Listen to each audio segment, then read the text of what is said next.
Hi everyone, I'm going to show you how to do the mystery lace knit pattern that is featured in the Addition by Subtraction chapter 4. So I've already done the knit 3 slip marker that's at the beginning of every row. This is the I-cord edge here. And I've already kind of started this pattern. And when you do start the pattern, you'll see that it makes these great little 2-stitch columns. I mean, they really stand out as separate columns.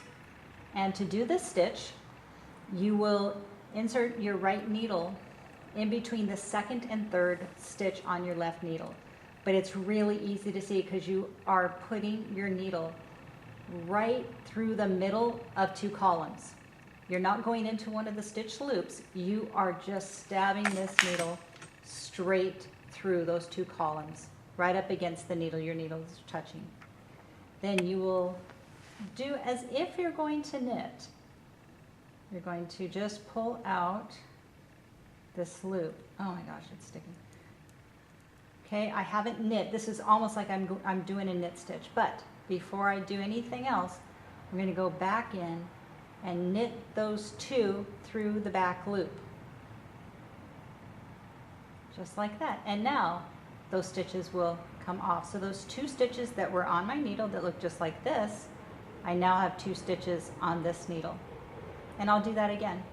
I have 2 distinct columns here. I'm going to go into this wide hole right here in between them. Yarn over and pull through.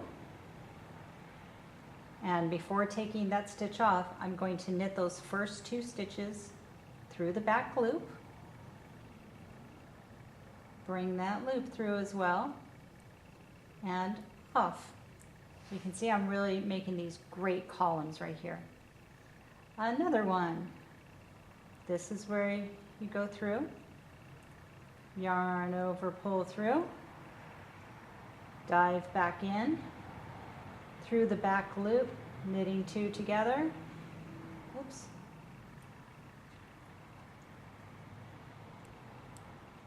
And off. This is what you do. This is the pattern that is repeated over and over again. It's a great lace scheme pattern. It's really simple to do. Knitting 2 through the back loop. And what's great about this is these columns, this one's a little wider, but just go right in the same spot there. I put in stitch markers because these columns are interrupted a couple times throughout your row. I'm going to just slip this over here before I tell you what I'm doing, with just simple knit stitches, 3 of them. So you may want to put a stitch marker here and a stitch marker here so that you can kind of mindlessly do your columns, and when you hit the stitch marker, you know, okay, I need to knit 3 now. I'm going to do that real quick.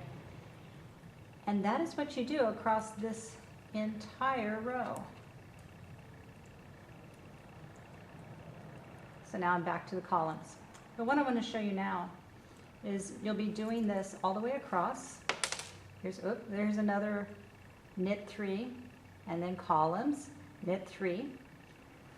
When you get to the edge, you're still going to be doing that 4-stitch knit 2 together, yarn over, knit 2 together here at the end, the decrease. You're still going to be doing that. So as you work across, if you do hit one like we do here where we have a column,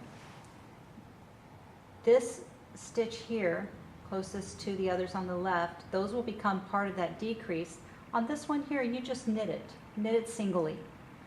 Then do your knit 2 together, yarn over, knit 2 together. When you turn, you're still going to be doing your purl 2, purl through the back loop here.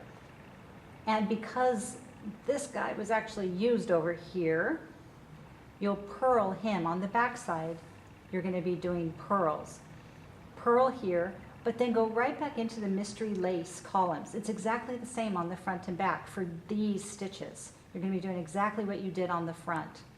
However, when you hit the 3 knit stitches that you did on this side it's going to be a purl, 3 purl stitches. it creates a stockinette column that goes straight up. And that's really everything that's involved in this section.